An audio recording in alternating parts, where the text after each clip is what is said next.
Welcome to Shri Revathi's kitchen. మనము ఈ రోజు చేసుకోబోయే కర్రీ చిక్కుడుగాయ కర్రీ.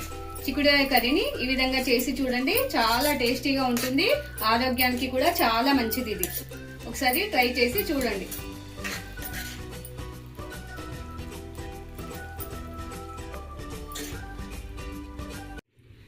చిక్కుడుగాయ కూరకు కావాల్సినవి: చిక్కుడుగాయ, టమాటా, ఉల్లిపాయలు, కొత్తిమీర, పసుపు, నువ్వుల పొడి, ఉప్పు, కారం, ఆవాలు, జీలకర్ర.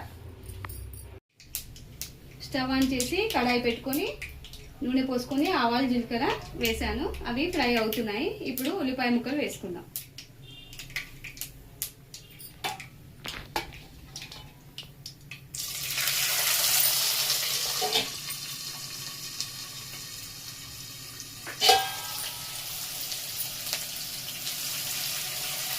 ఇప్పుడు ఈ ఉల్లిపాయ ముక్కలు వేగిన తర్వాత చిక్కుడుగాయ వేసుకుందాం.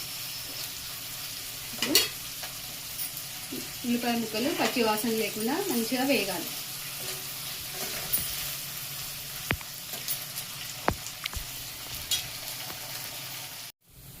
ఉల్లిపాయ ముక్కలు వేగిపోయాయి. ఇప్పుడు చిక్కుడుగాయ వేసుకుందాం.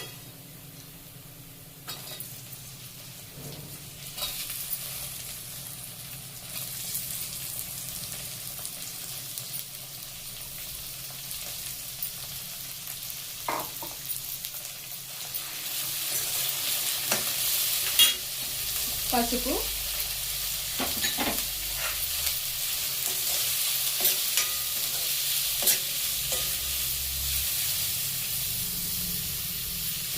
ఉప్పు, కారం.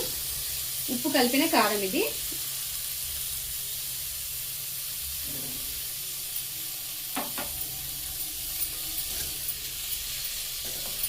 కొత్తిమీర వేసి కొంచెం సేపు మగ్గనివ్వాలి.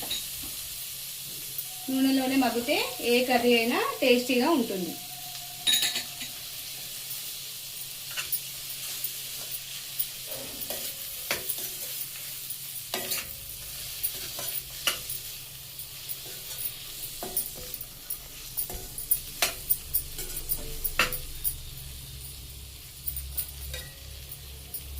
ఇప్పుడు మూత పెట్టి మగ్గించుకుందాం. ఇప్పుడు మగ్గిపోయింది. టమాటా ముక్కలు వేసుకుందాం. ఇవి 2 టమాటాలు.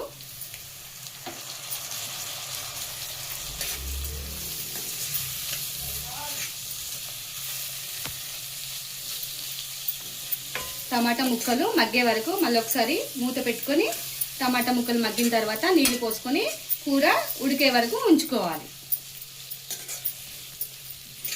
ఇప్పుడు మూత పెడుతున్నాను. ఇవి కూడా టమాటా కూడా మగ్గిపోతుంది.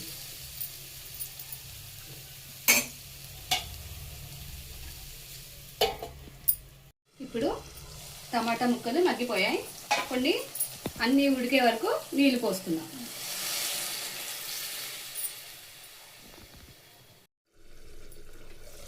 ఇప్పుడు అన్నీ మగ్గిపోయాయి. టమాటా, చిక్కుడుగాయ అన్నీ మగ్గిపోయాయి.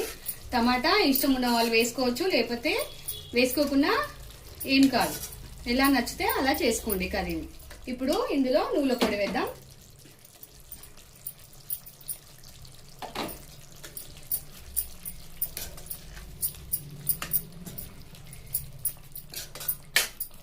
ఇప్పుడు ఒక్కసారి నువ్వుల పొడి ఉడికితే కూర రెడీ అయిపోయినట్టే.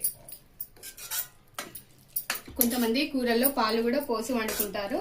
పాలు ఇష్టం లేని వాళ్ళు ఇలా నువ్వుల పొడి వేసి కూడా వండుకోవచ్చు. ఎందుకంటే పాలల్లోనూ కాల్షియం ఉంటుంది, నువ్వుల్లోనూ కాల్షియం ఉంటుంది. ఏది వాడుకున్నా ఏం కాదు.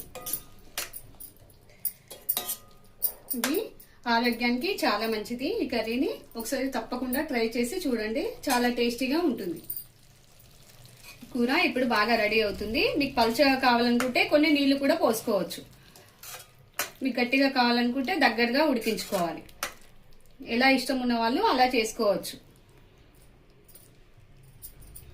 ఈ వీడియో మీకు నచ్చినట్లయితే లైక్ చేయండి, షేర్ చేయండి, సబ్స్క్రైబ్ చేసుకోండి. Thank you for watching.